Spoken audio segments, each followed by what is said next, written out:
Hello, and welcome back to my desk for another book review.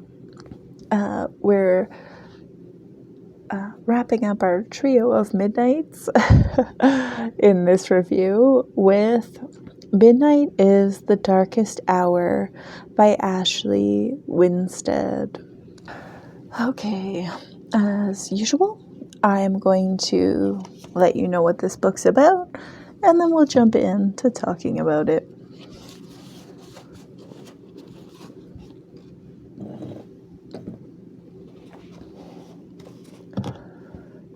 A killer haunts a small southern town, and two outcasts, the preacher's daughter and the boy from the wrong side of the tracks, hold the key to uncovering the truth.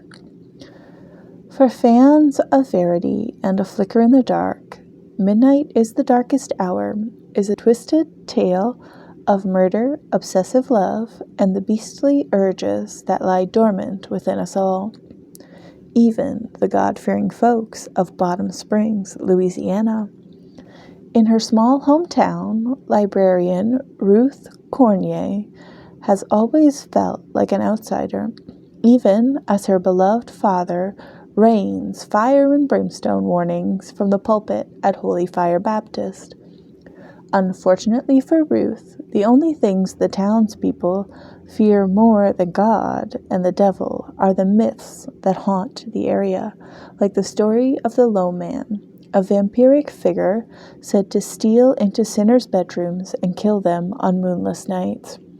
When a skull is found deep in the swamp next to mysterious carved symbols, Bottom Springs is thrown into an uproar, and Ruth realizes only she and Everett, an old friend with a dark past, have the power to comb the town's secret underbelly in search of the true evil.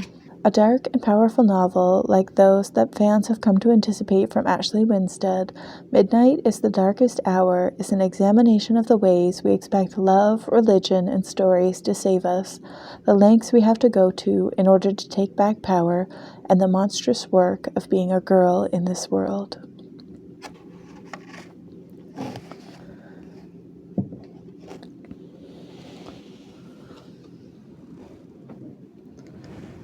So that is what this book is about. I know I talked about this in my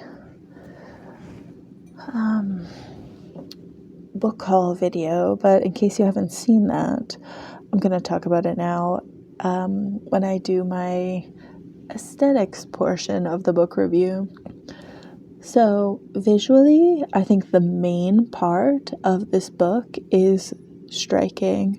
I think the way they used the moon to kind of bisect the title was clever, and visually your eyes are drawn to it. I think the problem is when I was done reading this book, the title didn't really resonate with the story that I had read. Also, in the synopsis here, it says, the Low Man, a vampiric figure said to steal into sinners' bedroom and kill them on moonless nights. I'm not entirely sure they mentioned that specific detail in the story, and I could be wrong, and if I am, feel free to correct me. But the relation to midnight and the moon, specifically, I have no recollection of it in the story. So for me, it's a little bit of a mismatch, and so I think it's a little bit of a inaccuracy. But it's not so much that matters, I guess. But I wish it was different. That's what I would say. I think it's clever and it's striking to get you to read the book, but is it accurate to the content of the book? I think they could have done a better job. I guess that's what I'm saying. The two-tone dark blue and gray, and the night and darkness is an element of the story. But I just don't know why that's the title, I guess. It's kind of like a lot of books.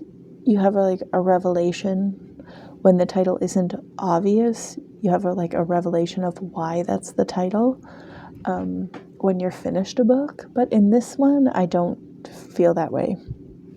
I'm also kind of annoyed with how the is bled into the dark shadow of the moon. It feels like it's too close. It feels like it should be farther apart, but then the spacing might be weird. I don't know. And the spacing is a little weird. So, I don't know. It's kind of a hit and a miss in this situation. At first glance, I'm like, oh yeah, that's nice. But then when I think about it some more, I get more critical about it, So that's kind of how I feel about it. I don't feel like it's a complete misdirection or anything, but I do think that it could be different that's not the thing that I talked about in my book haul. The thing that I talked about in my book haul was having quotes on book jackets. Hate it. Absolutely hate it. The back of this book, all praise for the book or the author, etc. Also, don't like that, especially with paperbacks. It's weird. There's this new thing with paperbacks, it seems like. Midnight Feast was also like this, where it's kind of like a hybrid paperback, where it's kind of like the book jacket's built in, so there's this flap, and it's thicker than a standard paperback, but it's not a hardcover, obviously. Also, Midnight Feast also had this unfinished edge, which seems to be a new popular thing in publishing. I'm not sure what that was like, why they're doing that now, but I do kind of like it. It's just I haven't cut the pages to be flush. But so that's that. I don't like how the synopsis references other books. I don't like how they kind of try to tell you how you should feel about the book in the bottom and what the themes are. I didn't like that. So those are some off-the-cuff criticisms just on the face value of the book. However, I really liked this book and I would definitely recommend it. So this is kind of a really bizarre review because I've been super critical at the beginning, but the story I really liked. I flew through this book. It was great.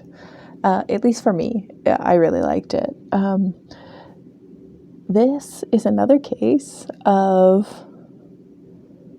time shifting. So it's all told from the same perspective. So we don't have that happening like in the previous books, but there is like a past present element to the way the story is told. But it's done really well. It's not jarring. It's very clear. And something that contributes to that is probably because it's all told from Ruth's perspective. I think she's a really good main character. She's really dynamic and complicated. And to speak to the end part of the synopsis about it being about how to be a girl in this world. I think a small town, rural, highly religious atmosphere of what it's like to be a young woman growing up in that. This is a really great way to get some insight into what that might be like. It was just really good story. My notes say, solid book, flew through it. Captivating, small town, mystic vibes, urban legends, religion, the feeling of being trapped by circumstance, romance, friendships, escapism, well-written characters in the first person perspective, nice change from jumping around in the last two books. There is some time jumping, but it's smooth and in context and adds context to the story. It was well executed. So I do think that the past-present element of this book really does add to the book. And if you're someone that doesn't like when time moves around like that, I don't think that you'll have a problem reading this book, because it is just well done, and it really does add so much to the story and pulls you in and pulls you through. It's just I have no complaints about it, about the way that the story is structured at all in this one.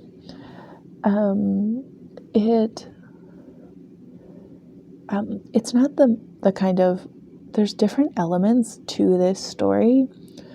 And I struggle to say that it's kind of thriller, suspense, romance. It's hard to put exactly what genre this falls in, because there's also an element of the supernatural. And so there's a lot going on, but it's also not complicated. So I don't want to scare you by saying that there's a lot going on. It's just good. There's this relationship between Ruth and Everett, and kind of it's very, I'm trying to think of the right word to describe it.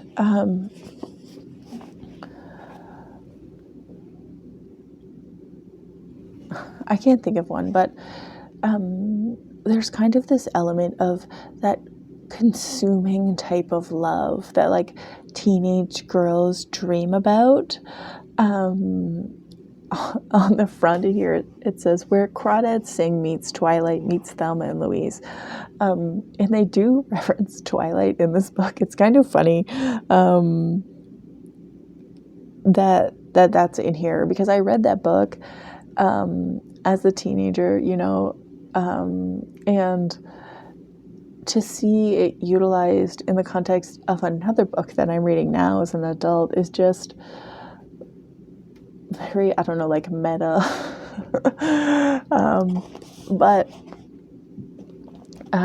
Yeah, so there's an element of that kind of wanting to be loved and wanting to escape and wanting to kind of be rescued, but also not wanting to be rescued, wanting to be powerful and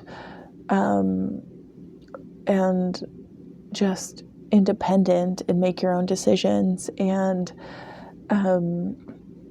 there was a lot of relatability in the struggles that Ruth faces as like a young woman, like a young girl, and then a young woman as she goes into adulthood. And yeah, I think it was just it, even as someone who was not raised in the context that she was raised in, not even close, but it kind of speaks to like a universal thread of what it's like to grow up as like a young girl, and kind of the pressures of society and family and society and culture.